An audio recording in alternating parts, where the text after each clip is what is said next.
Welcome into another episode of Profit Picks. If you are new, we always start the show by being transparent. And yesterday I had two plays in both sports, WNBA and NBA. WNBA, I split, so lost a little bit of juice. But NBA, I lost on the first half, but I put double on the full game over. So it was overall a profitable day for me. And try to keep that going here today. Veno, nice to have you back again. How was the NBA for you last night? It was a split, but I was on the short end of the split. The bigger play, the 3%, was the Boston Celtics first half team total, 60, which we talked about here. Got to 57, I think. Lots of chances with 2.5 left, but missed some corner threes. And then got bailed out with the lesser play, the 2% at the end of the Indiana team total, which we also talked about here, over 107.5. And I don't know, for those who saw it, Jalen Smith goes to the line with about 28 seconds left, makes the first to put it on 107. You need the second one to get the win. He misses, but they do get the rebound and kick it back out to him, and he drained a three for a Skee. So that got it there, and I'm very happy. Otherwise, it would have been, dribble out the clock and lose. So we'll take the small loss. It's been a good run overall, as we've talked about the last couple of days, and see if we can't get a couple of winners here tonight. Yeah, we're absolutely going to do our best to get to those winners. And I believe JB is the winner here. Light green and Veno's on today. And Veno's right here, and it looks like light green to me. So, JB, you are the winner. Go ahead and hit me up on the Discord, and we'll get you lunch. And I think I forgot yesterday, so my bad. Austin, I believe it was. I was looking on Discord, but I didn't see. So maybe he must have messaged me somewhere else, and I just forgot to look. So Austin and JB, I'll get both of y'all today. Let me look at a couple more comments before we continue. Yeah, there's Austin right there. They say he sent me a DM yesterday, so probably on Twitter. All right, my bad. I got you today, Austin. Let's see. Mercury bets were bad, says Kylie. Yeah, that was the one loser for me in the WNBA. They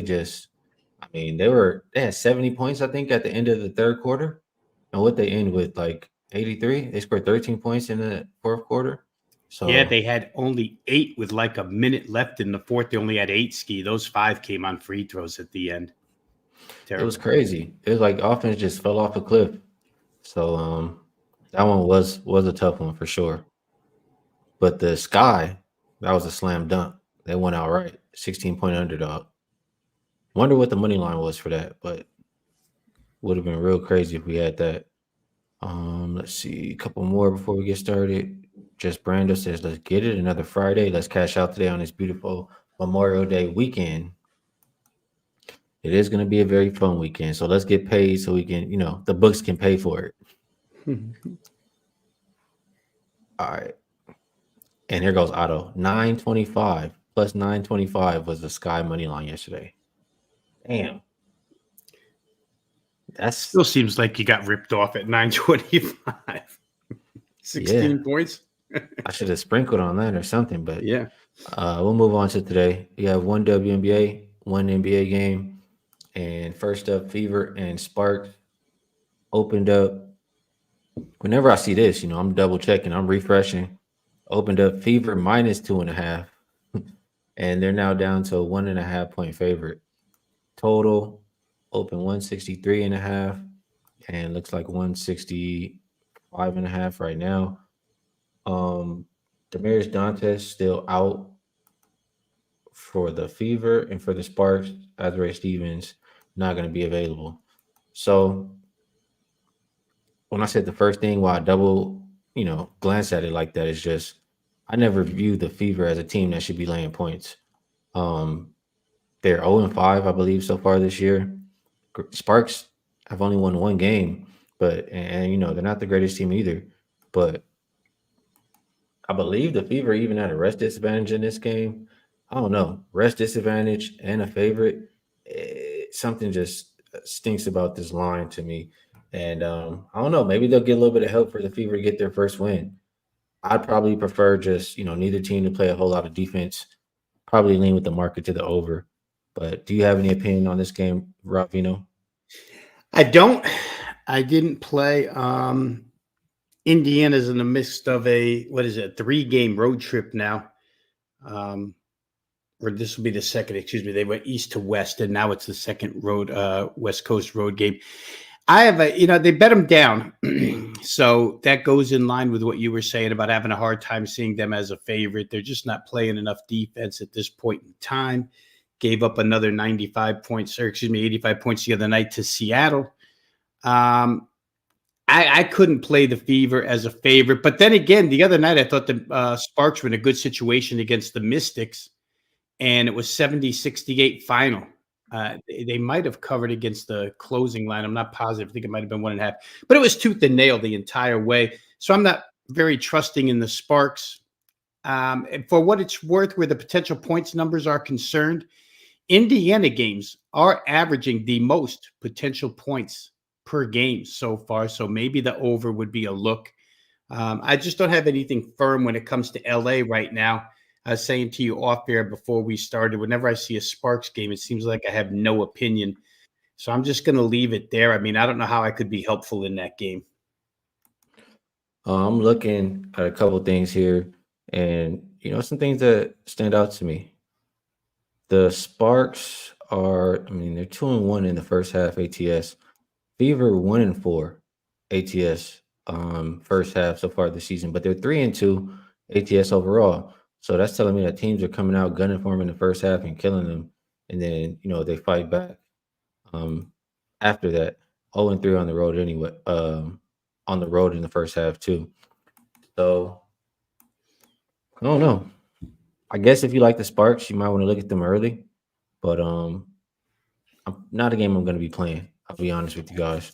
Tomorrow, I'll share with my members. How about that? I'll share with my members tomorrow. It's already a couple of things I'm looking at. I'm probably going to get them in early this afternoon. So on that note, let's do like this. I believe. My bad. You had anything else on that one? No. I got nothing else on that one. If I still remember how to do this, I can gift a membership. Pretty sure I got it right here. Membership gifting. Here we go. So 5 people will get a membership right now, and I'll share my WNBA on there. So let's see. Can I see who got them? Dante Pearson, Dan N, Luis Martinez, KC, and Brian H. Y'all all locked in. And in the Discord too, if you guys join up again, I did share NBA second half play, second half over, and that was pretty easy. So I'll probably gift out 5 more before the show's over. If we can get the likes up. If the likes are, what should the number be? I don't even know where it is right now. Probably like 150. I think that's a fair number. 150 before the show is over. And then we can give 5 more out. All right, we'll move it on over to NBA. And we have Dallas and Minnesota. This game opened up Wolves minus 4.5. Looked like 5.5. And total went down 0.5 point, sitting at 207.5. I don't believe anybody's on the injury report. I'm still over here locked on WNBA, but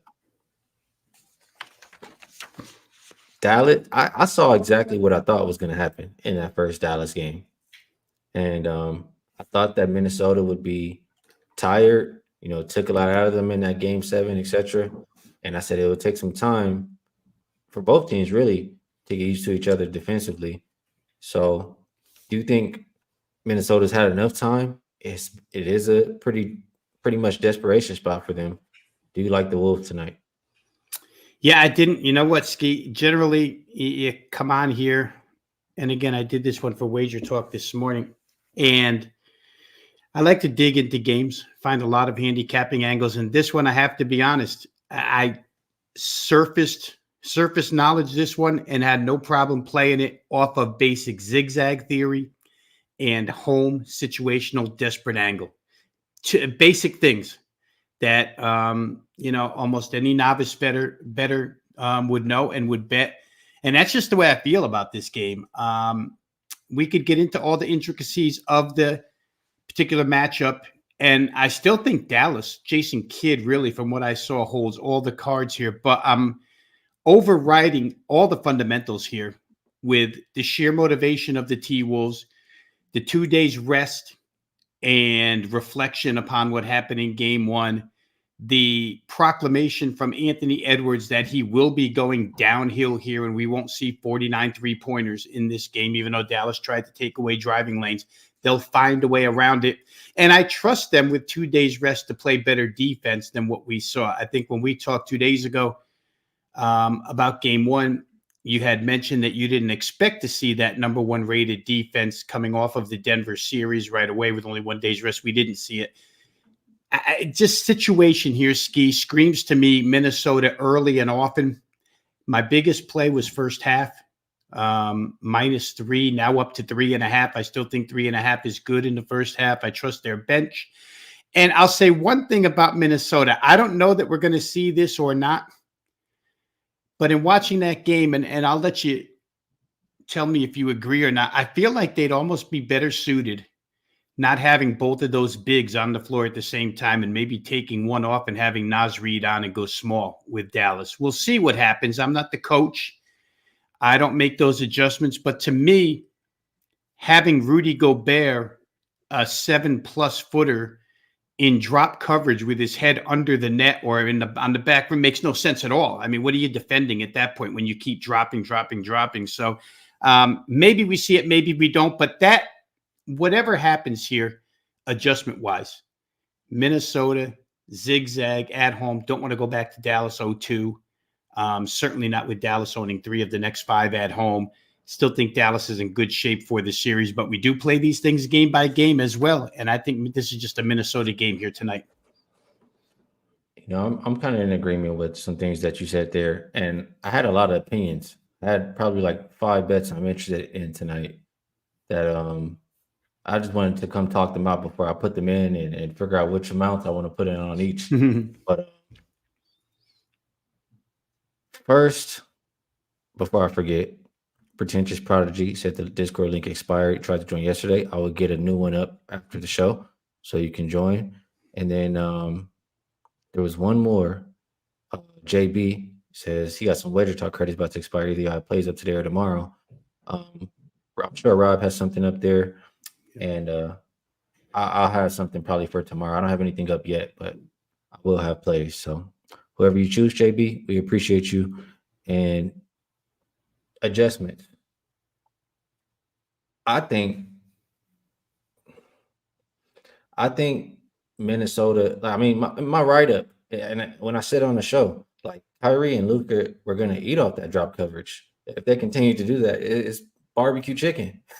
But after seeing that for an entire game, like actually them seeing it, they're not going to just let them do that again in this desperation spot. Something's gonna give. Something's got to change. And you mentioned Naz Reid. I might go like I thought they should have played more Kyle Anderson. I was watching the game as a Mavs backer that first game, and I'm like, God damn, they're not even guarding him. He's making everything. He's making the right play, and then we never saw him again. And I'm happy. I'm thankful because I wanted the Mavs, but I feel like for whatever reason, whether it's because he hasn't been playing well lately, they just didn't give him more minutes in that second half. And I think that will change today. And I think he can be I think he can help the offense because he's a solid and willing passer and he can knock down some shots too. So I like that. And also because I say the solid passer and all that stuff because they're trying to take the ball out of Ant's hands. Like they got one person coming off of whether it's like I saw Kyrie do this multiple times last night. He'll be guarding Conley or he'll be guarding anybody else, and he'll just act like they don't even exist. He's just looking at Anthony Edwards. So you need another guy in there you could dump the ball to make things happen on the back ends. And I think I view that similar to like how they always do that to Steph, and then Steph gives it to Draymond, and Draymond makes the right play. With the defense like maybe at a disadvantage on the back end. So I think that's one thing they can do. And secondly, you can probably let him just go guard Luka. Like nobody's going to stop Luka anyway, but he can at least be a big body to guard him. And then you just put McDaniels on Kyrie because Ant, he just wasting his energy out there chasing Kyrie around. Kyrie's going to score on whoever is guarding him. So they need Ant to score on offense. They need his energy. He was out there gassed at the end of the game. I think you need to free him up to do a lot more offensively. And then if you have, like, for example, this is all hypothetical. I'm just, we're trying to see. I know adjustments are coming. It's just what they're actually going to do. Like if you have a cat, line up and no Gobert, that the space for the floor, it gets so much more spaced out, and you got a lot more room for Anthony Edwards to operate, Towns to operate, etc. So I think they will make one of those adjustments, if not all. And I mean, Finch, he was not happy with his team. No. He was saying, what did he say? I think he said something along the lines of, I'm not sure if they knew that this series started, the conference final started. And he said, pretty much, if they didn't know then, they know now after today's session. So yeah, let me read it to you, Skee, because I do have it here. This is exactly what he said, word for word. Yeah, it was a rough film session. I told the guys it's been a long time since I've been this disappointed in your effort, your performance, your attitude, your application, and attention to detail just wasn't there. The Western Conference Finals started. Not sure if they got the memo, but they got it Thursday afternoon. So he had his Michael Malone moment, right? Yeah. So I think, combination of that, him just reiterating whatever they need to do, whatever they need to change, everybody, not off that high of winning that game 7, franchise history, blah, blah, blah. Locked in, need to win. I think it's Timberwolves early and often. So I know you said you like them early a little bit more than anything. I was thinking about splitting them up. I wasn't sure which one I like more than the other. As far as the total, Rob, yeah, I mean, the Mavericks shot 25% from 3. I have to think they shoot a little bit better than that, and they still were able to get 108 points. At the same time, they feasted in the paint, and they had like 60 something points in the paint, and Minnesota is probably going to do their best to take that away and just force them to shoot those threes. That's kind of how I'm viewing what's going to happen today. And they're probably going to hit more than 25%. So combination of that and the Wolves, I mean, they shot a lot of 3-pointers. They shot decent, but as a result of shooting mostly 3-pointers, it just wasn't enough. Like they shot, I think, 36% from 3 on like close to 50 attempts, and they only shot like 44% for the game. So I think that they start to try to make an effort to get inside, take advantage of being big, and not just rely so much on the 3. I know Dallas is playing them that way and forcing them to kind of shoot some, but that's what I think the adjustment is. Wolves go a little bit more inside, and I think they can have success tonight. Another thing I think is, I think it's over. So what do you think about that, Rob?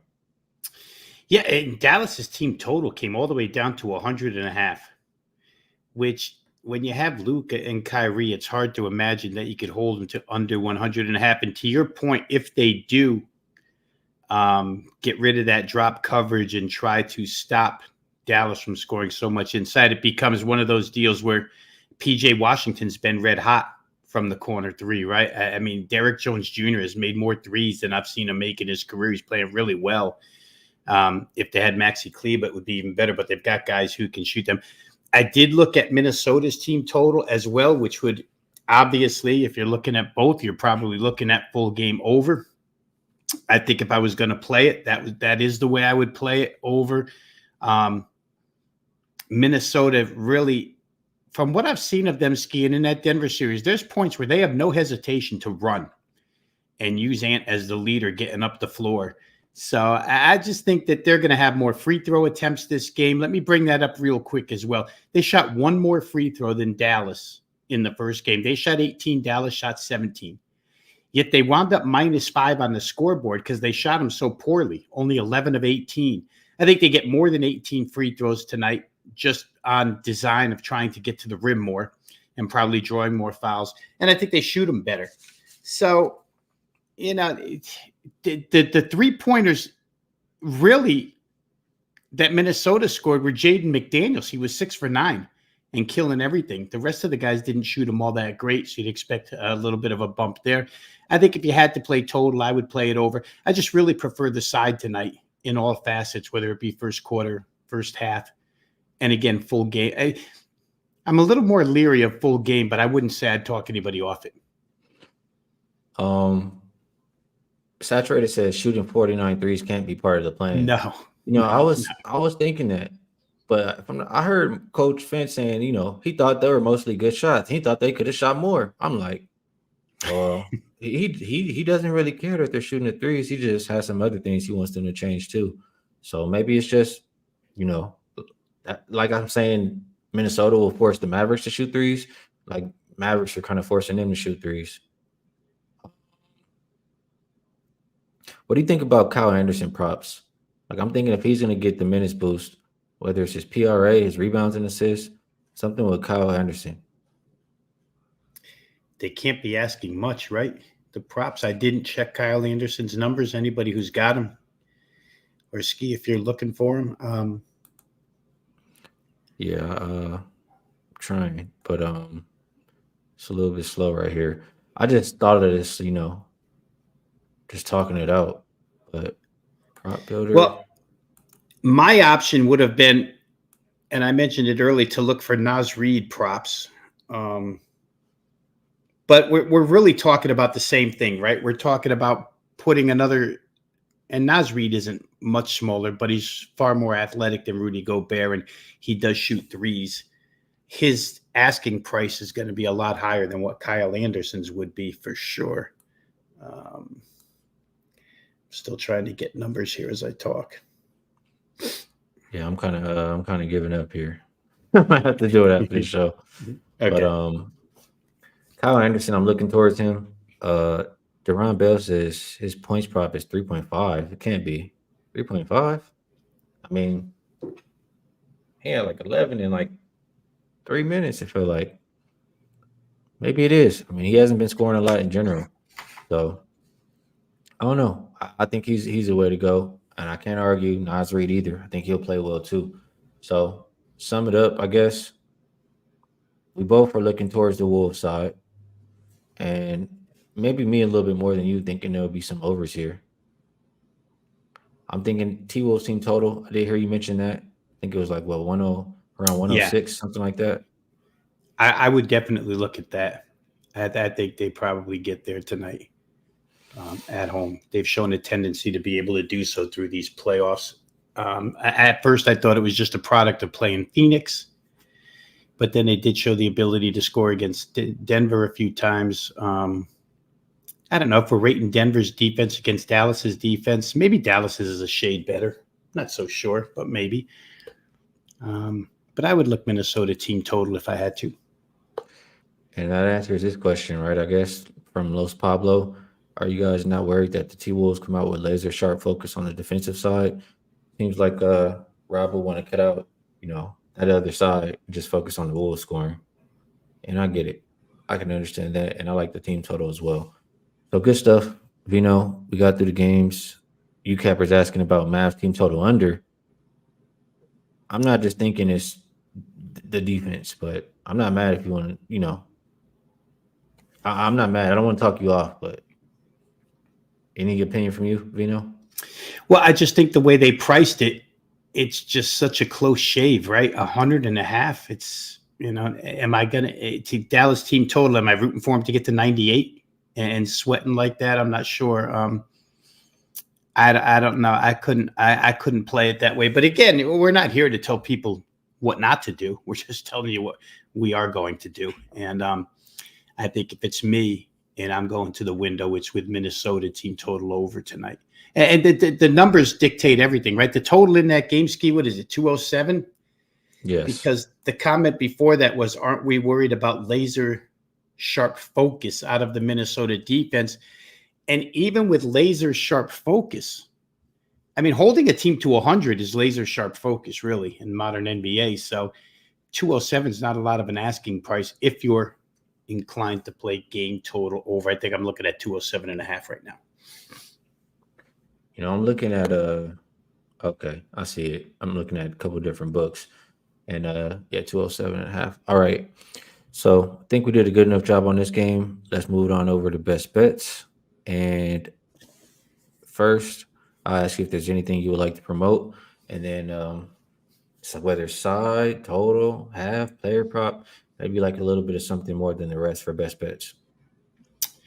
All right, let's go first to wagertalk.com. For those who are not yet members, just go over to wagertalk.com, put your email address in there, get free instant access to all the video content they provide each and every day. I did a morning video NBA for them today, but there's plenty going on over there. Major League Baseball, NHL, hockey, an afternoon NBA show, et cetera, et cetera. You can get all the video content, all the written content. You can get free plays, all just by putting your email address in there at wagertalk.com. If you are interested in selection packages, which we saw JB before, got some Wager Talk credits. Mine are always up and available there on the site, wagertalk.com. As Skee tells you each and every day, the link to get there is in the description for this show. Best bets. I'm going to stick with what I like the most, Skee, and I do like a few things, but I like the Minnesota first half bet the most. They're laying 3.5 now. I still think up against the wall here, we've seen the ability for them to create margin when they're fully motivated. And if you're not fully motivated tonight, then it's not going to happen for the series. So I like Minnesota. We discussed all the reasons why. First half minus 3.5 is the best bet. Good stuff. And I'll piggyback on that, and I'll say they continue to do it for the full game. I just, desperation spot. I don't see them letting up. And with all the adjustments Minnesota will make, if they get, a big enough lead, Dallas is not going to show their hand when they need to, they'll just wait to adjust for the next game. They've already done what they need to do, which is still one game in Minnesota. So it's a chess match. I don't think you get a whole lot of, in-game adjustments from Dallas. So Minnesota full game minus 5.5 will be my recommendation for the game today. And Veno, I think we've done a show like every day this week. So Yeah, been active. appreciate you coming on with me and talking these games out. Hopefully you have a good weekend. And to the chat, we appreciate all of you as well. We continue to talk these things out and make some money. So as I always want to say, I appreciate you and best of luck to everybody if you tell. Good luck on all your action. I will catch you guys again next week. Oh, before we get out of here, I got to get those memberships out. Can't forget. I said 5 more, right? And I'm going to share my WNBA there. So almost forgot. Almost forgot. It's my bad on that. We'll get it right here. Real quick. Membership gifting. Here we go. 5 coming up.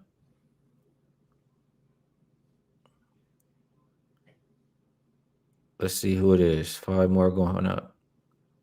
Nathan K. Just in Sports. Nico South. I can't say the last name. I'm sorry. I don't want to just destroy it. David Kleiner. And Susabu Class. 5 people. So appreciate you all. Like I said, we'll catch you guys again next week. Peace.